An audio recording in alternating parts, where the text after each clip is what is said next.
ख़बर शामिल कयूं पिया तंगवाणी खां 2 महीना अॻु लाड़ो स्टाफ वटे बेगुनाह क़तल कयल अलैनो मलिक जे खून में नामज़द जवाबदारनि खे पुलिस पारां आज़ाद करण वारे अमल खिलाफ़ मुतासिर औरत मुस्मात वलाइना खातून पारां पाक किताब खणी नेशनल प्रेस क्लब तंगवाणी पहुची पंहिंजे नौजवान पुट जे कातिलनि जी गिरफ़्तारीअ लाइ एहतजाज कयो।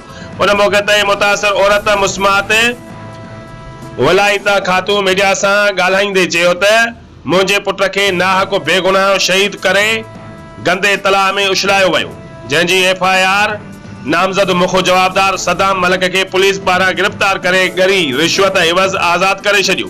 हू बाअसर आहिनि, पुलिस का बि कार्रवाई करण लाइ तयार न आहे। पुलिस उन्हनि खे शूट ॾेई छॾियो आहे। FIR में नामज़द जवाबदार सरेआम घुमी रहिया आहिनि, पर पुलिस गरी रिश्वत एवज़ का बि गिरफ़्तारी पिणु नथी करे। छा कानून बाअसरनि अॻियां एॾो कमज़ोर थी चुको आहे? जॾहिं त ॿिए पासे मुतासिर औरत पारां इल्ज़ाम मञींदे चयो त मुंहिंजे पुट जे क़त्ल में मुलविस जवाबदारनि खे बाअसर वॾेरो पनाहगीर बणिजी जवाबदारनि खे जेल मां पिणु आज़ाद कराए छॾियो आहे।